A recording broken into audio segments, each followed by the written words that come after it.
Hi hello ನಮಸ್ಕಾರ, welcome to my channel. No extra ನೇರನೇ ಒಂಥರ ಕೊನೆವರೆಗೂ ನೋಡಿ ಪ್ಲೀಸ್. ಇವತ್ತು ನಾನೊಂದು ಸೈಡ್ ಡಿಶ್ ಮಾಡ್ತಾಯಿದ್ದೀನಿ. ಅದು ಆಲೂ ಕ್ಯಾಪ್ಸಿಕಮ್ ಗ್ರೇವಿ.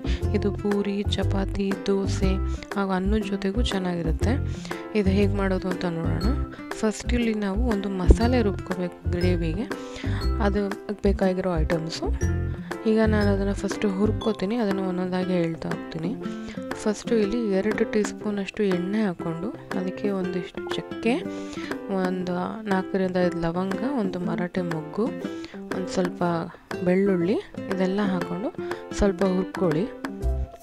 ಸ್ವಲ್ಪ ಹುರಿದಾದ್ಮೇಲೆ ಶುಂಠಿ, ಖಾರಕ್ಕೆ ಎಷ್ಟು ಬೇಕೋ ಅಷ್ಟು ಹಸಿಮೆಣಸಿನ್ಕಾಯಿ, ಒಂದು ಈರುಳ್ಳಿ ಇದೆಲ್ಲ ಹಾಕಿ ಮತ್ತು ಸ್ವಲ್ಪ ಚೆನ್ನಾಗಿ ಹುರ್ಕೊಳ್ಳಿ.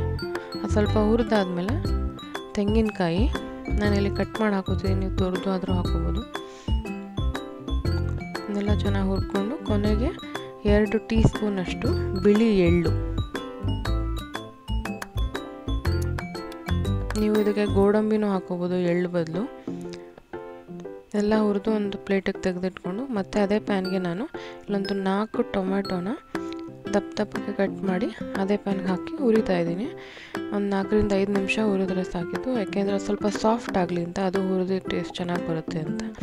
2 ಹುರಿದಾದ್ಮೇಲೆ 2 ಫೈನ್ ಪೇಸ್ಟಾಗಿ ರುಬ್ಬಾಗಿ ಇಟ್ಕೊಳ್ಳಿ. ಈಗ ಗ್ರೇವಿ ಮಾಡೋಕ್ಕೆ ನಾನಿಲ್ಲಿ ಕ್ಯಾಪ್ಸಿಕಮ್ನ ಸಣ್ಣಗೆ ಹೆಚ್ಕೊಂಡಿದ್ದೀನಿ ಮತ್ತು ಬೇಯಿಸಿ ಕಟ್ ಮಾಡಿರೋ ಆಲೂಗೆಡ್ಡೆನ ನೀವು ಬೇಯಿಸಲ್ದೆ ಹಾಗೇನೂ ಕಟ್ ಮಾಡಿ ಹಾಕೋಬೋದು, ಅಲ್ಲೇ ಬೇಯಿಸ್ಕೋಬೋದು. ಫಸ್ಟೇ ಬೇಯಿಸ್ಕೊಂಡಿದ್ರೆ ಇನ್ನೂ ಒಳ್ಳೆಯದು. ಬಟಾಣಿ, ಅರ್ಧ ಕಪ್ಪಷ್ಟು ಬಟಾಣಿ ತೊಗೊಂಡಿದ್ದೀನಿ. ಈಗ ಗ್ರೇವಿ ಮಾಡೋದು ಹೇಗೆ ಅಂತ ನೋಡೋಣ. ಕಡಾಯಿಗೆ 4 ಚಮಚ ಎಣ್ಣೆ ಹಾಕಿ, ಎಣ್ಣೆ ಕಾದ್ಮೇಲೆ ಸಾಸಿವೆ ಸಿಡಿದ್ಮೇಲೆ ನಾನಿಲ್ಲಿ ಸಣ್ಣ ಈರುಳ್ಳಿ ಬಳಸ್ತಾ ಇದ್ದೀನಿ. ನೀವು ಬೇಕಾದ್ರೆ ನಾರ್ಮಲ್ ಈರುಳ್ಳಿನೂ ಬಳಸ್ಬೋದು, ಇದ್ರ ಟೇಸ್ಟ್ ಚೆನ್ನಾಗಿರುತ್ತೆ, ಅದಕ್ಕೆ ನಾನು ಈರುಳ್ಳಿ ಬಳಸ್ತಾ ಇದ್ದೀನಿ. ಈರುಳ್ಳಿನೂ ಅಷ್ಟೇ ಸ್ವಲ್ಪ ಫ್ರೈ ಆದಮೇಲೆ ಸ್ವಲ್ಪ ಬ್ರೌನ್ ಆಗಬೇಕದು. ಅದು ಬ್ರೌನ್ ಆದಮೇಲೆ ಬಟಾಣಿ ಹಾಕ್ಕೊಳ್ಳಿ. ಬಟಾಣಿನೂ ಹಾಗೆ 1 ನಿಮಿಷ ಬಾಡಿಸಿ ಹೆಚ್ಕೊಂಡಿರೋ ಕ್ಯಾಪ್ಸಿಕಮ್ಮು ಹಾಕಿ ಅದನ್ನು ಅಷ್ಟೇ 2 ಚೆನ್ನಾಗಿ ಬಾಡಿಸ್ಕೊಳ್ಳಿ. ಹಾಗೆ ಸ್ವಲ್ಪ ಹಿಂಗೆ ಹಾಕ್ತಾಯಿದ್ದೀನಿ ನಾನಿಲ್ಲಿ.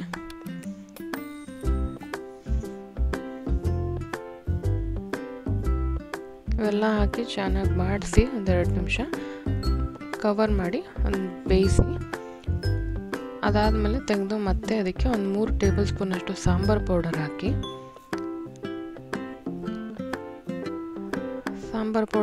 ಅದಕ್ಕೆ ನಿಮ್ಮ ಗ್ರೇವಿ ಕನ್ಸಿಸ್ಟೆನ್ಸಿ ಎಷ್ಟು ಬೇಕೋ ಅಷ್ಟು ನೀರು ಹಾಕ್ಕೊಳ್ಳಿ.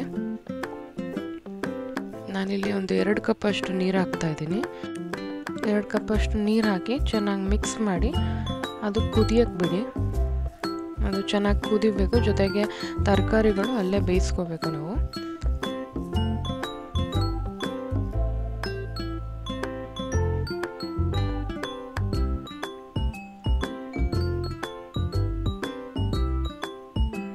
ಈಗ ತರಕಾರಿ ಬೆಂದಿದೆಯಾ ಅಂತ ಚೆಕ್ ಮಾಡಿಕೊಂಡು ಒಂದ್ಸಲ ಅದಕ್ಕೆ ನಾವು ಆಗಲೇ ಹುರಿದು ರುಬ್ಬಿಟ್ಕೊಂಡಿದ್ದೀವಲ್ಲ ಆ ಮಸಾಲೆನ ಹಾಕಬೇಕು.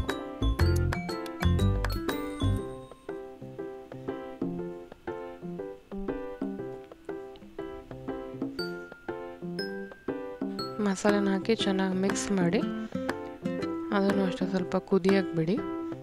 ಅದು ಚೆನ್ನಾಗಿ ಗ್ರೇವಿ ತರಕಾರಿ ಎಲ್ಲ ಮಿಕ್ಸ್ ಆಗಲಿ. ಹಾಗೆ ರುಚಿಗೆ ತಕ್ಕಷ್ಟು ಉಪ್ಪು ಹಾಕ್ಕೊಳ್ಳಿ. ಉಪ್ಪು ಹಾಕಿ ಅದೊಂದ್ಸಲ ಮಿಕ್ಸ್ ಮಾಡಿ ಇನ್ನೊಂದು 2 ನಿಮಿಷ ಬೇಯಿಸಿ ಕಟ್ ಮಾಡಿರೋ ಆಲೂಗೆಡ್ಡೆನ ಹಾಕ್ಕೊಳ್ಳಿ. ಈಗ ನೀವು ಆಲೂಗೆಡ್ಡೆನ ಬೇಯಿಸಿಲ್ಲ ಅಂದರೆ ನಾವು ಆಗಲೇ ಕ್ಯಾಪ್ಸಿಕಮ್ಮು ಬಟಾಣಿ ಹಾಕಿದಾಗಲೇ ಹಾಕ್ಬಿಟ್ಟು ಬೇಯಿಸ್ಕೋಬೋದು. ಅದೊಂದು ಸ್ವಲ್ಪ ಹೊತ್ತು ಕುದ್ದಾದ್ಮೇಲೆ ಗ್ರೇವಿ ರೆಡಿ.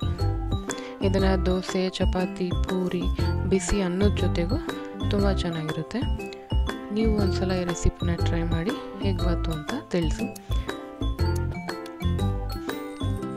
ವಿಡಿಯೋ ಇಷ್ಟ ಆದರೆ ಲೈಕ್ ಮಾಡಿ, ಶೇರ್ ಮಾಡಿ ಮತ್ತು ಸಬ್ಸ್ಕ್ರೈಬ್ ಮಾಡ್ಕೊಳ್ಳಿ.